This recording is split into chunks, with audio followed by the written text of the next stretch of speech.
Well, another truck used as a terrorist weapon, this time in Manhattan, killing 8 people, injuring 13. I see that ISIS, in their weekly newsletter, takes credit for killing more than 20 crusaders, as they say. And of course, there was a note left behind by the terrorist, an Uzbek-born man, last name Saipov. So it clearly was affiliated with ISIS. Here's a picture of the accused terrorist boasting in the hospital of his work. I want to show you a clip. I showed you this the other day, but I want to talk more about it. Compare the anger and reaction by the Democrats' administration of New York City, led by Bill de Blasio.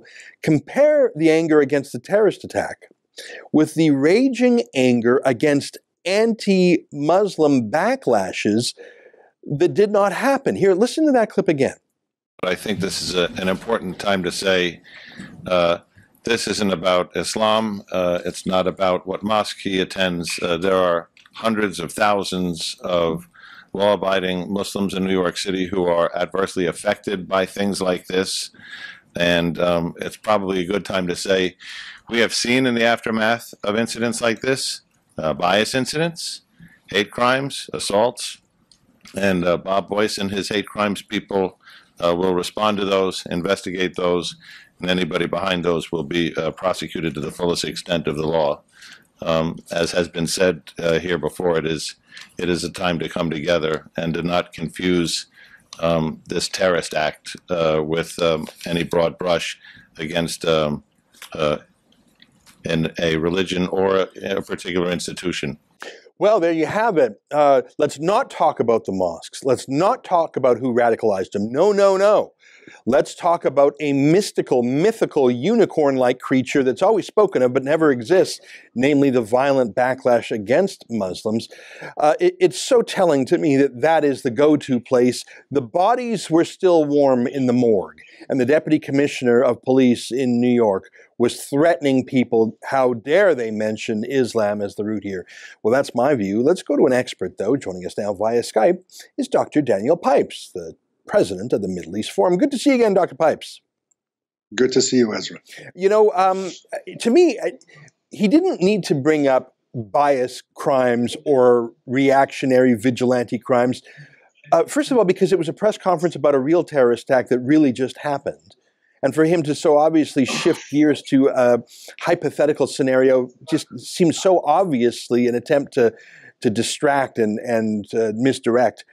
But it's also just not true. I mean, the number of revenge crimes against Muslims in America since 9/11 is pretty close to zero. In fact, I heard one Sikh fellow was attacked once, but that's about it. Like, it's fake and it's a deception. That's my view. What's yours? I think it fits into a context where the left and the Bill de Blasio government in New York City is very far to the left, insists on seeing Muslims and Islamists and jihadis among them as innocents or as misguided or mentally defective, whereas we, the West, we are responsible. We have a history of aggression. We are basically evil.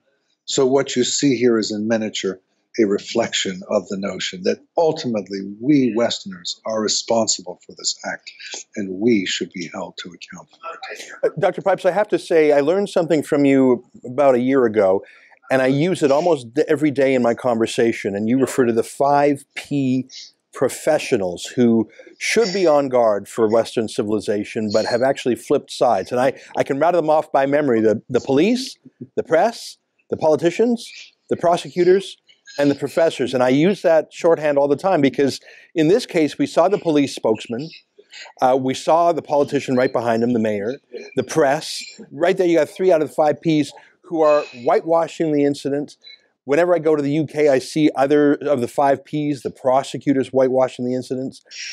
Do you think that this is trickling down into the rank and file of the New York City Police Department, or is this just yet at the top brass? Let me add that there's now a 6th P. Oh, is there? The priests. The priests? Yeah, the priests, or preachers, yeah. I hadn't thought of them back a year ago. No, I don't think this is trickling down to the rank and file in the police corps. From what I understand, most law enforcement officers are very skeptical of this outlook. This tends to be the front office. This tends to be the leadership that's been appointed by the politicians. It tends not to be the actual guys on the street, the detectives, and so forth. They are far more hard-nosed about it and realistic. But they're not the ones running the show. Yeah. They're not the ones who are interpreting it. Well, and I'm glad to hear that's your assessment of things today. But again, I was just in the United Kingdom a few days ago visiting our friend Tommy Robinson. And literally tonight, Tommy was scheduled to have a speech in a private venue. 1,000 people had paid a big ticket price to hear him give a book talk. Very peaceful. There was going to be 50 private security at this venue outside of the city center, actually it was like a blue ribbon type event, like a lecture.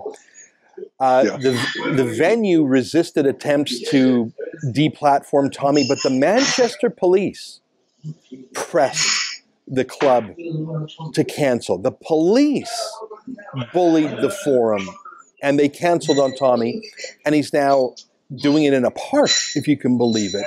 And I've seen UK police tweet insane things. In the UK, police are giving lectures about Islam. In the UK, police are saying, well, we shouldn't prosecute female genital mutilation because that doesn't help anyone. We should just educate. So I guess there's hundreds of police in the UK who monitor Twitter and Facebook. So I guess what I'm saying, my own observation in the UK is if this attitude from the top brass trickles down, if they hire people and direct people and train people, in 5 or 10 years, the police can actually switch sides. Is that too dramatic to say? What would you say to that? It is a concern, and certainly you can see that in Sweden as well, where so many of the existing police are disaffected, are fearful because they can't execute their duties, and so they quit, and they're replaced by the sort of type that you just described. Yes, there is the potential. Certainly the police force can be transformed. What I said about most on-the-beat cops is true, but it doesn't have to remain true. If they leave the officer corps and if they're replaced by these left-wingers who see us as the culprit no matter what happens, then then you can see a real breakdown in law and order. You can see a targeting of victims, in effect, and a protection of the assaulters. The other day we spoke to one of your colleagues at Islamist Watch, which I understand is a project of your group, the Middle East Forum, who told us that police were not allowed to use a certain screening document because a court said he said that one of the reasons why they didn't say this was an Islamic terrorist attack is because the courts would say, oh, you're illegally profiling, that there was some court-issued rules for policing that stops police from using plain language to describe things. I had thought perhaps that had passed with the passing of the Obama administration. Remember, they called the Nidal Hassan terrorist attack workplace violence. Is there any change in the ascension of Donald Trump and his appointment to various positions? Has that political correct slide been reversed, or is it proceeding despite Trump's presidency? Well, it's been less than a year of Trump's presidency, and I have not, from the outside, seen much change. I think the gears are still working against what you and I would like to see. Let me also point out that New York City is a rather special place. Of course, it's where 9/11 took place, and the New York Police Department, the NYPD, had a reputation for the decade that followed it of being the most creative and forceful police department anywhere. And the thing that it did in particular that no one else had the gumption to do was to go to mosques, to send out, in fact, Muslims, to go to mosques, to talk to people, to keep an eye on things, including in New Jersey, not just in New York City, but outside their own district in New Jersey. And this was exposed by the Associated Press. The courts came down on it, the politicians came down on it, and it stopped. And who knows? What just took place could perhaps have been prevented had the old NYPD practices been still in operation. I can't tell you that it would have been stopped, but there's certainly a potential. Maybe now, as a result of what just happened in Manhattan, there will be a reversal. And the NYPD will once again be able to follow these active and once successful methods. Huh.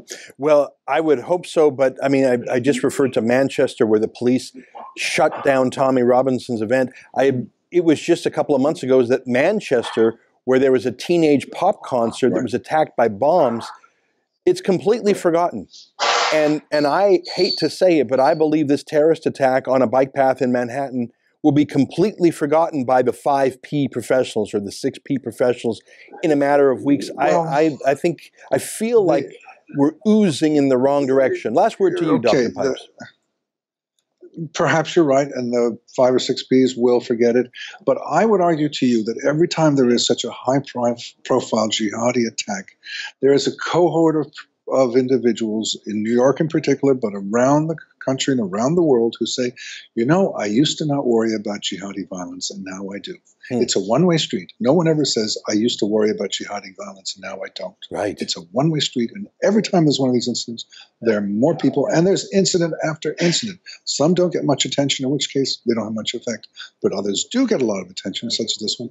And therefore, I do think they have a big effect. Yeah.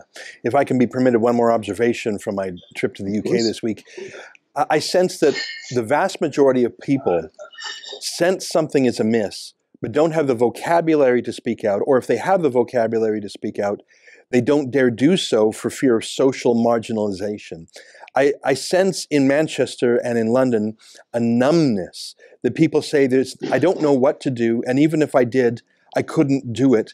All the institutions are against me. I sense something is wrong, but I don't know what. I'm in this slow motion car accident and I can't pull out. It's a terrifying feeling of being stuck. It's almost like those nightmares you have where you're stuck in quicksand. I think that, I mean, you and I are woke to this issue. Tommy Robinson is woke to this issue, and there's activists on the other side pushing this issue. I think most Americans, Canadians, and Brits are in the middle.